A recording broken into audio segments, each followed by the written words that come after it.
you've all got the same 24 hours in a day, and you're all limited to that degree of what you can do, and yet the difference in what people are receiving is enormous. You've got to understand that they're not earning through their action, and they're not earning through their education. They're earning through their vibrational translation of the vibrational currency into their bank account. You earn with your attitude. You earn with your mood. That's how you do it. We are extremely pleased that you are here. It is good to come together for the purpose of co-creating. Do you agree? Yes. You are knowing what you are wanting.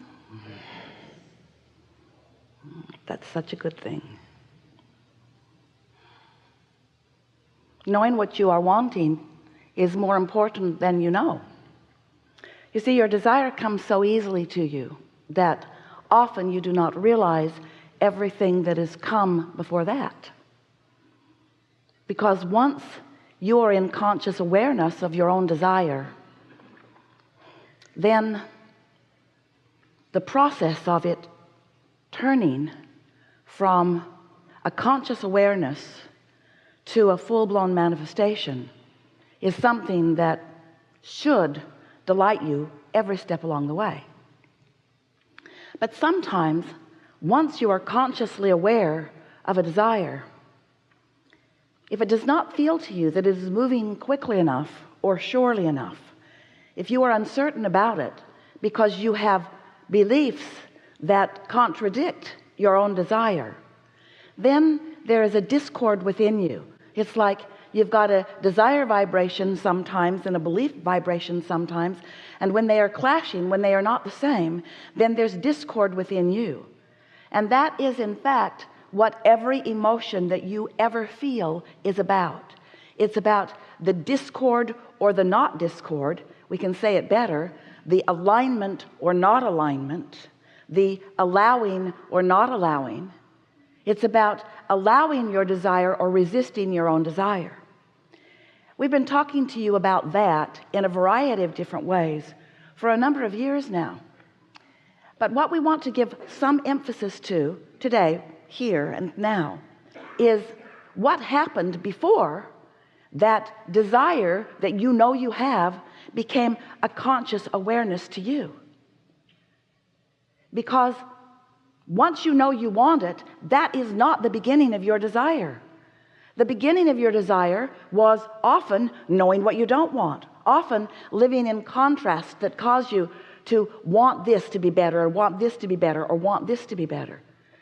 So through the living of life, you've been molding the clay, so to speak. You've been sifting through the data of your life, and you have been in conscious awareness of what's going on around you, and you have been through this experience of sifting and sorting, knowing what you don't want, therefore knowing what you do want. You've been putting, we've been calling them rockets of desire, because they emanate from you vibrationally without you even really knowing that it is happening. So you have been emanating rockets of desire for a long, long time. Some of them were in place even before you came into this body. And most of them are coming into place since you've been in this body. So you've been asking and asking and asking and asking in such subtle ways, and sometimes not so subtle of ways, until you have built or created or allowed to be created for you a vibrational version of a whole lot of desires. It's almost like ingredients in a cake that you've been putting there. A little bit of flour and a little bit of salt and a little bit of eggs and a little bit of milk and a little bit of this and a little bit of that, until there is a vortex. We've been calling it a vortex of creation, a vibrational version of everything that you desire. But you would not recognize it in its mixed up form, because you've been putting it in there ingredient by ingredient. You might remember the struggle you had with your mother, and you dumped a whole bunch in there.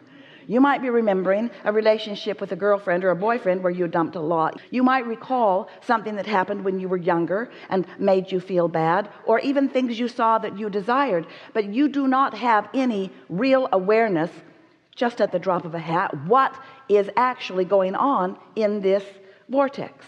It's imperceivable to you sometimes. Now, what we want you to realize is law of attraction. You've been hearing us and others talking about law of attraction.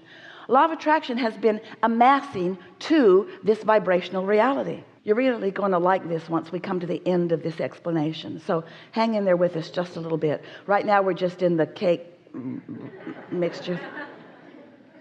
Law of attraction's been adding to that too.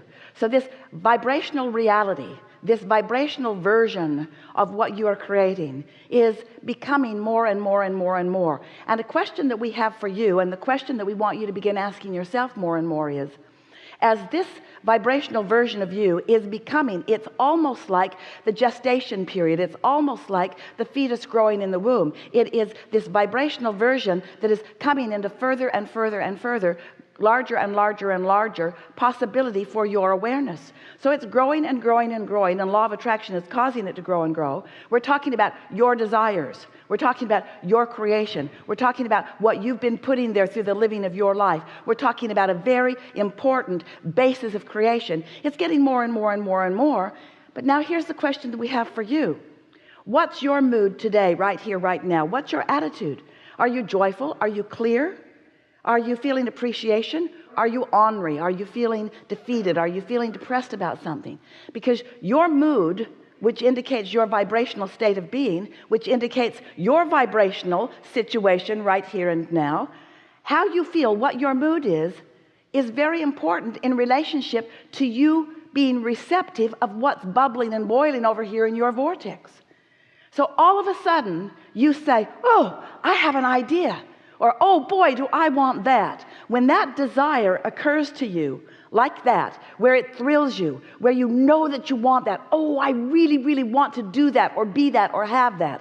When that happens, that means that all this work that you have done before, all this putting your ingredients into this vortex, all of this law of attraction and your inner being and source energy's response to it, all of this becoming, and now you, somehow, some way, maybe you meditated, maybe you took a nice swim, maybe you've been walking on the beach, maybe you were just basking in appreciation of something. Doesn't matter how you got there. Somehow, some way, you got into what we are calling the receptive mode, and you were the same vibrational frequency as what your vortex has become, and you realized it for a moment. Oh, I want that. You're not able, it seems, to keep that alive because you're not used to being in that receptive mode. It just sort of caught you off guard when you were accidentally not being the negative person you usually are.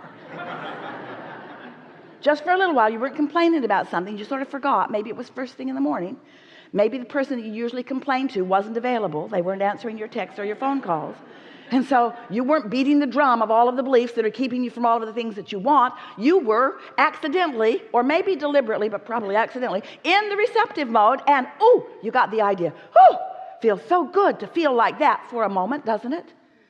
So what we are wanting to talk to you about all day, every day, is how you can recognize that receptive mode. Oh, the idea came, and then spend more of your time getting the rest of your thought to not trample and kill that thought. To get yourself into the place where you allow this desire to be believed by you. Talk yourself into believing it a little bit at a time by no longer beating the drum of the things that counteract it, that disapprove of it or that disagree of it. So almost the first words that we spoke through Esther all those many years ago were, if you want something and believe it, then it is. In other words, if you have a desire and you're not contradicting it, when you say, I want it and, instead of I want it but, I want it and, I want it because, I want it and, that's so much different than I want it but, however. So as you bring all of that past reality, you see, you didn't come to face reality. Facing the reality that you've been living will deny the reality that you are creating. You didn't come to face reality, you came to create reality. You are the creator of your own experience, and you do it all day, every day, through the thoughts that you think, through the words that you speak. So what you think matters a lot, and you can't get away with negative commentary. You can't get away with those uncomfortable thoughts and statements and beliefs and allow what you really want to come into being. You were non-physical energy before you came into this body, but you still are, the largest part of you, non-physical energy. And so as you come into this body, oh, such a wonderful thing you've done, and you sift and sort and you create this vortex, which is your future manifestations. But also, once you launch a rocket of desire, everything changes. You are adding to the expansion of the universe with every exposure to life that you are living.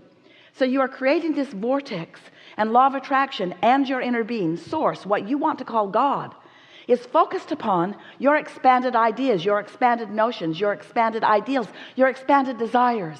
And so once life causes you to ask for something, even if it's such a soft, gentle asking that it's imperceivable to you long term, your asking never stops being heard, and it becomes greater and greater and greater until it is almost tangible. You can almost see it and hear it and smell it and taste it and touch it, but you can't, because it's still a vibrational version. And the thing that goes wrong, not wrong, yeah, wrong, no, not so, it's not wrong, nothing's ever wrong. The thing that goes, no, it's not wrong. The thing that you do that prevents you from having all of the rightness that you want and deserve is that as you stand in vibrational relationship to your new desire, often because what you're observing doesn't show you what you want, in the absence of what you can see and hear and smell and taste and touch, you doubt. And when you doubt, you disallow your desire to turn into reality. Some years ago, Jerry was talked about it for a long time. Esther and Abraham are doing it now, a book called Turning Thoughts to Things.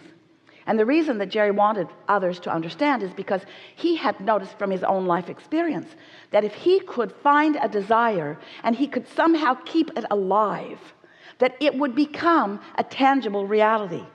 He wrote a paper many years ago, and the title of his paper was Keep Your Ideas to Yourself Until They Are Fully Developed, because he noted so many people that he was counseling about financial matters that when they wanted something and they began to speak to others who doubted their ability to accomplish it, they would undermine their confidence by forcing them to focus upon the reality that they were currently living. What makes you think you could do something like that when all you've ever done is something like this? And what we want you to understand is, if it is in your vortex, and it is, there's so much in there, it would keep you busy for 20 or 30 lifetimes. If it is in your vortex, and if you have found a moment here and a moment here and a moment here where you are not in disharmony with what's in your vortex, as your vortex becomes stronger and stronger by the non-physical focus upon it, and we want you to know there is non-physical focus upon it, once the idea comes to you, most of it is already done. Once the idea occurs to you, it is so close to physical fruition. If you would just stop doing that thing you do that doesn't let it become, and that thing you do is think in opposition to it by facing the reality where it isn't yet. That's like saying, I'm going to get in my car tomorrow and I'm going to drive down to San Diego, and the whole time you're not in San Diego, screaming at yourself in disgust and dismay at the fact that you're not yet where you intended to be. Damn me, I'm just not good at this. I wanted to be in San Diego, and look at me, I'm still in Long Beach. I'm still in Long Beach. What's wrong with me? It's probably my mother's fault. She didn't do me right. It's probably not good in a past life, and now I'm being punished. And what we want you to understand is that there's this delicious process of your thoughts becoming a thing. You get to watch the entire universe come into cooperation with you to accomplish anything that you desire. There is nothing that is off limits for you. If this time-space reality has the wherewithal to fill your vortex and become a dream or an idea or a desire within you, it is our absolute promise that this time-space reality has the wherewithal to deliver the goods. But you have to stay in harmony with your own desire. We have nothing more to say to you or anyone else ever.